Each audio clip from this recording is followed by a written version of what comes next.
Viewer discretion is strongly advised. When Katt Williams walked into that courtroom, he didn't bring jokes. He brought truth. For years, he had been warning the world, calling out names, exposing secrets, hinting at a darkness that lived beneath the glitter of Hollywood. Most people laughed. They thought he was eccentric, bitter, or just another comedian ranting for attention. But today, in front of a federal jury, every word was recorded. Every name dropped under oath. People thought Katt was crazy. They called him paranoid, unstable, dramatic. For years, he'd been dropping names on stages and interviews like Breadcrumbs, Jay-Z, Tyler Perry, Kevin Hart, even Steve Harvey. Most of the public rolled their eyes, but now those same names were written on government documents. Now, under oath, everything changed. Katt didn't open with a joke. He opened with a reminder. "I told y'all," he said. "You laughed." His voice didn't tremble.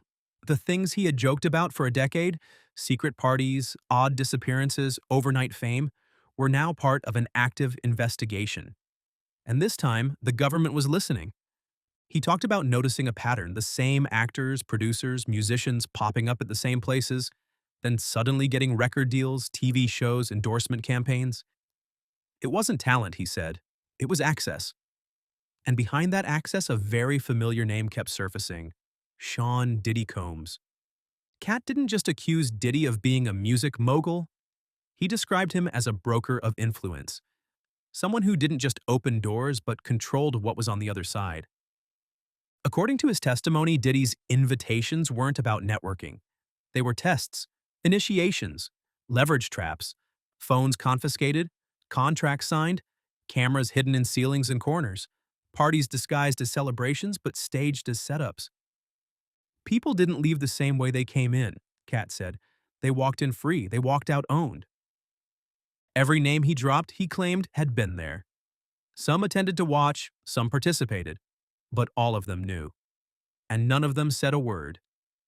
When the name Tyler Perry came up, the air got heavier. Katt wasn't vague. He claimed that Perry's meteoric rise, the plays, the studios, the deals, didn't happen in a vacuum. There were forces behind the curtain pulling the strings, shaping the path. Diddy's forces.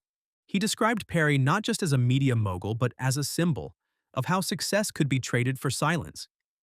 He claimed early screenings of Perry's films were quietly supported by people tied to bad boy entertainment. That fame, in this case, was not a reward for talent, but a receipt for obedience. And then came the gut punch. Every year there's a new movie, a new wig, a new billionaire milestone, but never a single word about what made it all possible. Next came Kevin Hart, the golden boy. Katt didn't deny Hart's talent. What he questioned was the timeline.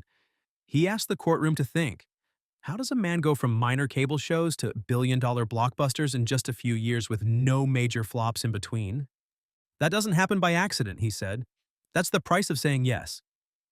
He spoke about being offered deals he turned down, offers tied to silence, participation, or worse. Compliance. He said he walked away. Hart didn't. Then Katt dropped a chilling claim that Hart had been present at multiple private gatherings hosted by Diddy. Not just as a guest, but as a facilitator. The friendly face, the trusted voice. The one who made others feel safe enough to let their guard down.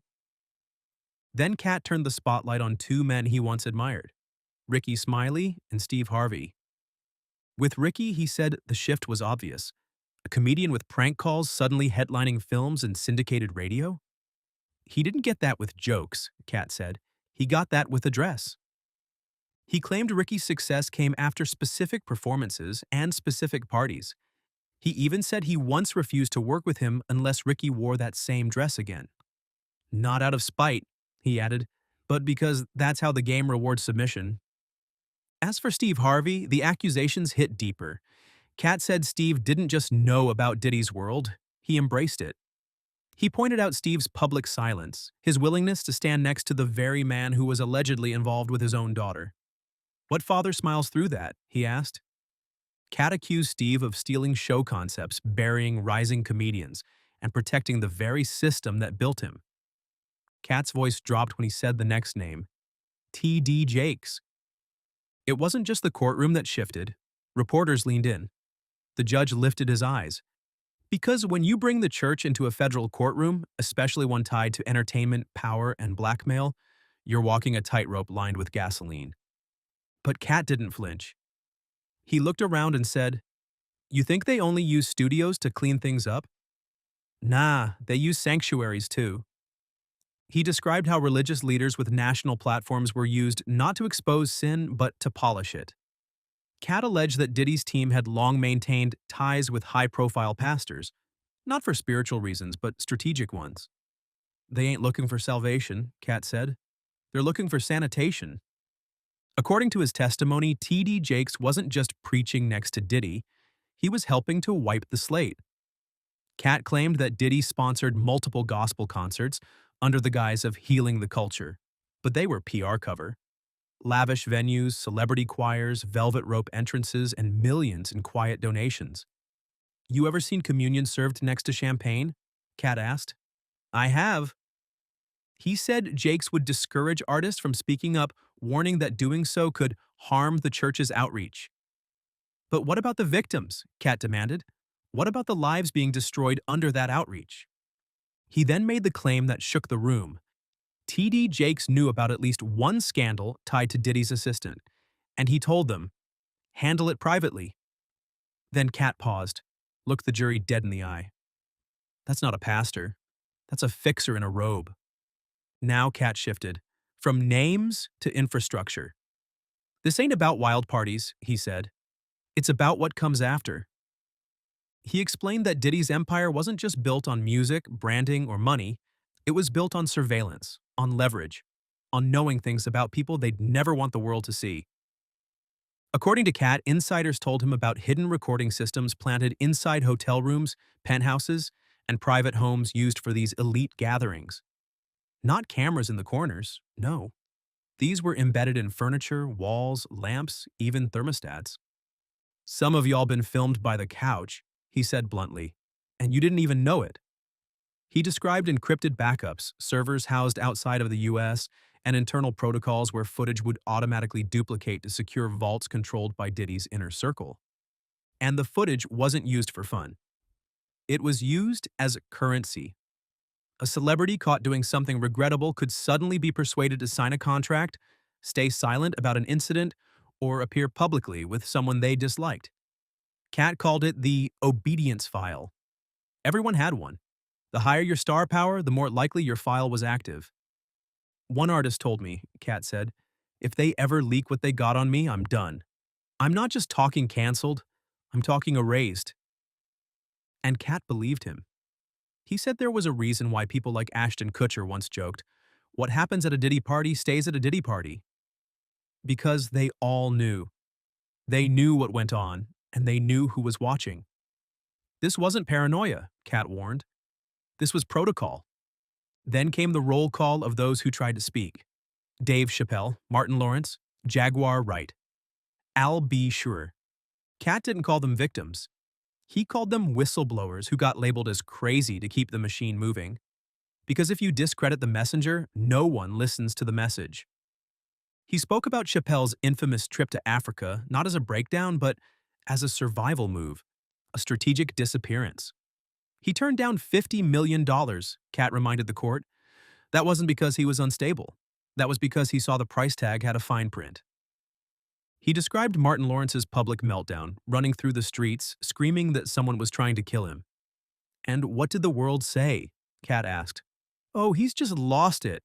But no one asked why he broke, what he was running from. He said that when these celebrities started asking questions or saying no, they got slapped at with rehab rumors, lawsuits, canceled shows, and smear pieces. And once the public believed it, they were dismissed. Jaguar Wright? "She told y'all everything," Katt said, "and she got dragged for it." Al B. Sure? He questioned Kim Porter's death. "Next thing you know, he's in a coma." He pointed to himself. "And me? I said Diddy's name. You know what I got? IRS audits, shows pulled, bookings vanished, and 3 black SUVs parked outside my house for 2 weeks straight." The court sat in silence. "You don't need a hitman to shut someone up anymore," he said. "You just need a rumor and a system that's too scared to check it." According to Katt, this entire industry was set up like a trap. You get talent scouted, promised exposure, given the dream. But once you step behind the velvet rope, you realize you're not walking into opportunity, you're walking into ownership. You ever wonder why the same five people host every awards show, star in every blockbuster, drop albums on the same schedule with the same producers, the same features? Katt paused. It's not because they're the best. It's because they said yes, and they never said no. And then came the kicker. People think this industry runs on money. It doesn't. It runs on silence. Katt clarified something critical. This wasn't just about Diddy. Diddy's the puppet, he said. The smiling face. The distraction. According to him, there's a whole network behind Diddy. People who never stand in front of cameras but pull the strings behind every deal, every scandal, every downfall. The handlers, the fixers, the cleanup crews, these are the ones who make sure nothing leaks. And if it does, they bury it before it breathes. He called out record labels that pushed artists into shady contracts with lifetime obligations, talent agencies that placed clients in compromising positions, executives who brokered silence like real estate, buy low, sell high, and make sure no one talks. Katt claimed there were literal handlers whose entire job was to keep stars from veering off script. People who'd show up at after-parties, meetings, even family dinners, just to steer the narrative. These people don't wear name tags, he said, but they run your favorite artist's life. And then Katt spoke about his own deal. They offered me something too, he said. No one moved. They handed me a contract, more zeros than I'd ever seen in my life. A check that would have fed generations. All I had to do? Shut up. Katt said the offer came after one of his most viral interviews where he dropped hints about the circle and the cameras. He received a call, then another, then a visit. They said, "You're talented. Let's clean this up. Let's put you back on tour. All we ask, never speak on it again." He refused. "Because if I took that check," he said, "I'm no better than the ones I'm exposing." And then, with a heavy voice, he added, "I don't own a gun. I'm not suicidal. I love my family. So if anything happens after today, just know I didn't do it to myself." By this point, the courtroom was dead quiet, not out of respect, out of shock.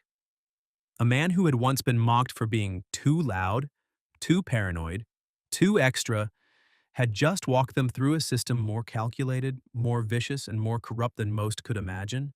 He wasn't shouting. He wasn't even crying. He was calm, focused, unapologetically honest. And as he began to step down from the stand, the judge interrupted, "Mr. Williams, is there anything else you'd like to add for the record?" Katt stopped, turned around slowly, looked not at the judge, not at Diddy, but at the media in the back of the room. "There's one more thing," he said. "You're all waiting for the next headline, the next name to fall, but what you're really waiting for is permission. Permission to believe what you already know." He scanned the room. You saw the signs, heard the whispers, but it was easier to pretend your favorite artist wasn't involved, that your favorite pastor was innocent, that your favorite actor was just that, an actor. He pointed to the reporters. "You call this breaking news, but this ain't new. This is just the first time someone said it in plain English." Katt stepped toward the jury box, lowering his voice. "I've watched too many people disappear. Kim Porter, Andre Harrell, Chris Lighty, people who got close to the fire and didn't make it out." He said their names like gravestones. "I'm not here because I want revenge. I'm here because I got the chance that they didn't. I can speak. So I will." And then the final blow. "To everyone who still thinks I'm just a clown with a mic, I'm also a witness. And what I witnessed won't stay buried." No one clapped.